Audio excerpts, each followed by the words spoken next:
네, 안녕하세요, 여러분. 씨알쌤입니다. 이번 시간에는 박재삼의 한이라는 시 같이 공부해 보도록 하겠습니다.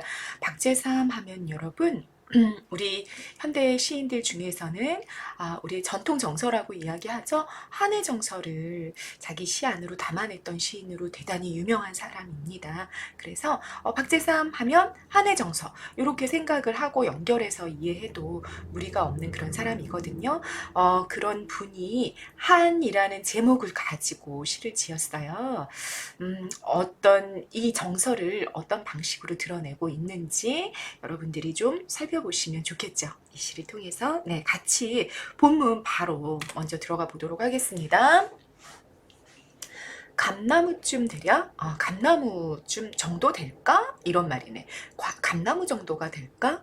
서러운 노을빛으로 익어가는 내 마음 사랑의 열매가 담긴 나무는 이렇게 느낌표 땅 찍었다. 느낌표 땅. 그러면 여러분 뭐가 만들어졌구나? 영탄적 어조가 만들어졌구나 라는 것도 여러분들이 아실 수 있을 것 같습니다. 색깔이 너무 비슷하다. 쌤 색깔 좀 바꿀게요. 영탄적 어조 나타나 있고요. 자, 여러분 일단 표현법부터 볼까요? 표현법 뭐가 눈에 뜨이십니까? 영탄법 눈에 보였고 또 서술어가 어디로 가 있어요? 서술어가 앞으로 빠져 있네. 그죠? 요게 서술어일 거 아니에요? 그러니까 내 마음 사랑의 열매가 달린 나무는 감나무 정도가 될까? 요게 서술어일 텐데 이 서술어부가 앞으로 빠져나간 거죠. 그렇기 때문에 우리가 여기에 뭐가 사용이 됐구나. 어순의 도치가 일어났구나. 다시 말해 도치법이 사용이 됐구나라는 것도 확인을 하실 수 있겠습니다. 그리고 여러분 뭐가 있는 거야? 내 마음속에 서러운 사랑이 있는 거죠. 그런데 그 서러운 사랑을 뭐로 바꿔놨어요? 나무의 열매로 노을빛으로 익어가는, 그러니까 빨간색의 발그라한 색의 나무 열매로 바꿔놓고 있잖아.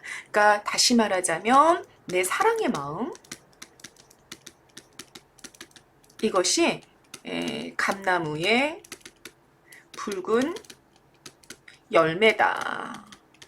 이렇게 빗대어 놓고 있는 거죠. 그러다 보니까 여기에 뭐가 사용이 됐다는 걸 확인할 수 있으니까 추상의 구체화라는 표현 기법이 사용이 됐다라는 걸 여러분 확인하실 수 있습니다. 그리고 내 사랑의 마음은 감나무의 붉은 열매와도 같아. 이런 비유로 우리가 이해를 한다면 직유라고 읽을 수 있을 거예요. 어떤 부분을 서술어 부분을 감나무 정도, 감나무 같지 않겠어? 라고 해석을 하게 될 경우에는 직유가 쓰였다라고 이야기할 수 있고, 또 감나무쯤 될까? 감나무 정도가 될까?를 그냥 이렇게 읽을 수도 있지. 내 마음 사랑의 열매가 달린 나무는 감나무 정도야. 감나무인 것 같아. 이렇게. 감나무야.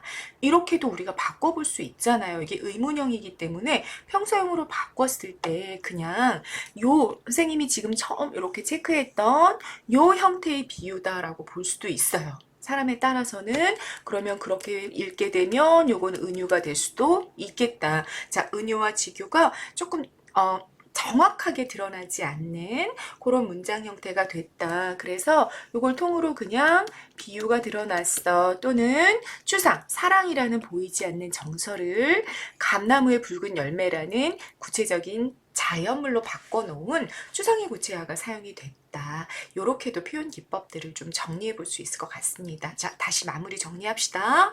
일년을 보니까 다양한 표현법이 쓰였는데 어떤 표현법들이 쓰였구나. 일단 영탄법, 도치법, 그리고 뭐 추상의 구체화, 그리고 비유. 이 비유는 사람들에 따라서는 은유로도 읽을 수 있고 직유로도 읽을 수 있는 그런 비유가 활용이 됐다라고 먼저 잡으시면 되겠습니다. 내용적으로는 여러분 뭘 이해하시면 되겠습니까? 내 마음속에 사랑의 마음이 있는데 그 사랑은 굉장히 서러운 사랑이고 마치 감나무 위에 감이 익어가듯 발그레한 붉은 색깔을 가지고 있어요 라고 1년에서 얘기했다라는 얘기죠. 됐죠? 자, 쌤이 그 지금 얘기한 것들을 쭉 정리를 한번 해봤습니다. 여러분은 질문 형태를 보고 이 질문에 대해서 스스로 답을 달아보는 그런 독해 연습을 해본다면 정말 좋겠죠? 감나무쯤 될까? 했을 때 주어가 빠져 있단 말이지. 무엇이 감나무로 비유가 되어 있는 걸까? 뒷문장들을 읽어봤더니 그 사람에 대한 내 서러운 사랑이구나 라는 거 알 수 있었고요. 기억에서 독자의 주의를 하기 위해 사용한 표현법은 서리법이 되겠구나. 감나무쯤 될 거야. 감나무 정도인 것 같아. 이런 말을 일부러 질문 형태로 돌렸기 때문에 이걸 서리법이라고 볼 수 있겠다라는 얘기입니다. 그리고 여러분 이런 거는 물결 표시. 서러운이라는 정서가 노출되어 있는 시어는 잡으셔야 됩니다. 왜냐하면 이게 중심 정서가 될 확률이 높기 때문이다 라고 말씀드렸습니다. 별표하고 잡으시고요. 화자의 내면을 드러내기 위해 활용한 방법이 뭐냐? 색채 이미지가 나왔다. 어디에? 노을빛에 색채 이미지가 나와 있다라는 거 확인하시고요. 그런데 이 노을빛은 무엇을 바꿔놓은 거야? 내 서러운 사랑의 마음을 바꿔놓은 것이니까 여기에 뭐가? 추상의 구체화가 있다라는 걸 확인할 수 있다. 라는 거 다 이해되셨죠? 그리고 여러분 나무는 느낌표 땅 영탄 적어줘 확인하실 수 있는 거고요. 1년에서 하고자 하는 얘기를 정리해보면 그를 향한 나의 서러운 사랑은 붉게 익어가는 감나무 열매와 같다. 이렇게 정리할 수 있게 되는 거죠. 그리고 도치법까지 확인하셨습니다. 그 다음 넘어가십니다. 이것이 그럼 여러분 자 요렇게 별표하십니다. 요렇게 지시어가 나오면요. 앞에서 구체적 내용을 확인하면서 가셔야 됩니다. 확인을 해봤더니 내 사랑의 마음이 또는 이러한 마음을 비유한 감나무의 가지가 이렇게 바꿔볼 수 있는 거죠. 이것이 이 감나무 가지가 이 감나무 열매를 가진 이 가지가 제대로 뻗을 때는 저승밖에 없는 것 같고 중요한 정보가 나왔어요. 화자의 상황이 나온 거죠. 어떤 상황이구나. 사랑하는 사람과 사별했구나. 봐, 내 서러운 사랑의 마음이 갈 데가 어디야? 저승밖에 없다라는 건 내 사랑을 전달할 그 대상이 어떻게 됐다는 얘기? 죽었다는 얘기가 된다라는 거죠. 그러니 일련에서 이 화자가 왜 자신의 사랑의 마음을 서러움으로 표현하고 있는지 우리가 충분히 이해할 수 있겠다. 요 맥락 안에서. 됐죠? 그것도 내 생각하던 사람의 등 뒤로 뻗어가서 그 사람의 머리 위에서나 마지막으로 휘두러질까 본데 자, 요 사랑의 방식을 좀 봅시다. 여기죠. 별표 선생님 해놨어요. 별표하시고요. 정리한 내용 한번 보세요. 사랑의 표현 방식이 어떻게 드러나고 있는지 확인하자는 거죠. 등 뒤로 이 사람이 있으면 내가 사랑하는 사람이야. 그럼 이 사람의 등 뒤. 그리고 그 사람의 머리 위. 그럼 여러분 그 사람이 볼 수 있다 없다? 그 사람이 볼 수 없는 거죠. 내 사랑을. 그래서 그가 알 수 없는 정말 애상적이고 애상은 무슨 뜻? 슬플 애, 가슴 아플 상자. 그래서 슬픈 사람, 슬픔이란 뜻이라 그랬어요. 그러면 슬프고 안타까운 사랑을 지금 하고 있는 중이구나. 그 사람이 죽은 것도 서러운데 또 그 사람이 알 수 없는 대단히 소극적인 그런 사랑의 모습을 보여주고 있구나라는 것까지 여기서 정보로 잡으신 겁니다. 그 다음 마지막으로 넘어갑니다. 그러나 여러분 어떤 기능을 하는 접속사 시점 전환의 기능을 하는 그런 접속어인 거 알고 계시죠? 그 사람의 앞마당에 심고 싶던 늦거운 열매가 될는지 몰라. 그 사람의 앞마당, 여러분 여기 앞마당이라는 거 안쪽이잖아. 그래서 요거는 문학안에서는요. 문학에서 안이라는 건 마음의 비유로 대단히 많이 사용이 됩니다. 그러니까 그 사람의 앞마당에 심고 싶었다라는 거는 그 사람이 자신의 마음에 담고 싶어 했던 이렇게 해석을 할 수가 있게 되는 거죠. 늦거운은요. 가슴이 막 벅찬 이런 의미가 됩니다. 늦거운 열매가 될는지 몰라 느낌표 땅 역시 영탄 나와 있고요. 뭐야? 그러니까 내가 보낸 그 사람을 향한 그 사랑은 어쩌면 그 사람의 마음속에도 있던 정말 그걸 딱 발견하는 순간 그 사람이 너무너무 가슴 벅찬 기쁨을 느끼는 그런 열매이었을지도 몰라. 이렇게 얘기하는 거야. 그러면 이때의 몰라에는 여러분 이중 정서가 들어가 있다라고 우리가 읽을 수 있죠. 어떤 정서? 기대감의 정서. 어쩌면 나는 이렇게 소극적이고 나는 이렇게 아프게 그 사람의 등 뒤에 머리 위에 내 마음을 보냈지만 그 사람 만약에 그걸 발견했다면 그 사람도 너무 기쁘고 황홀하고 정말 즐거웠을지 모르겠구나. 이런 기대감을 드러내는 그 사람도 날 사랑한 건 아닐까라는 기대감을 드러낸다라고 볼 수 있고요. 또 하나는 의구심, 회의감. 요것도 일말의 정서로 우리가 발견할 수 있죠. 몰라 그랬으니까. 늦거운 나무가 될는지도 몰라. 과연 그럴 수 있을까? 그랬으면 좋겠는데 정말 그럴까? 라는 어떤 의심을 품고 있는 그런 정서도 우리가 느껴볼 수 있겠습니다. 됐죠? 그 다음 문장 가봅시다. 새로 말하면 다시 한번 말해본다면 그 열매 빛깔, 내 정말 서러운 그 사랑의 그 열매 빛깔이 전생의 내 전 서름이요, 전 소망이었던 것을, 전생이라는 건 여러분 요거는 이승을 말하겠죠. 지금 그 님은 저승에 가 있잖아요. 그럼 그 이전의 생이니까 이승에서의 삶을 말하는 거지. 이승에서의 내 전, 여기 전은 앞에 앞전자 아니고요. 온전한 이런 뜻입니다. 그래서 해석을 해보면 이승에서의 나의 온전한 서러움이었고 온전한 소망이었던 것을 알아내기는 알아냈는지 몰라. 과연 그가 알까? 알았으면 좋겠는데 요 이중정서 느껴지시죠? 그 사람이 그 사람의 저승에 간 그 사람에게 뻗어나갔던 내 사랑의 마음을 보고 이것이 얼마나 오롯하고 온전한 내 사랑이고 내 서러움이었는지 알까 과연?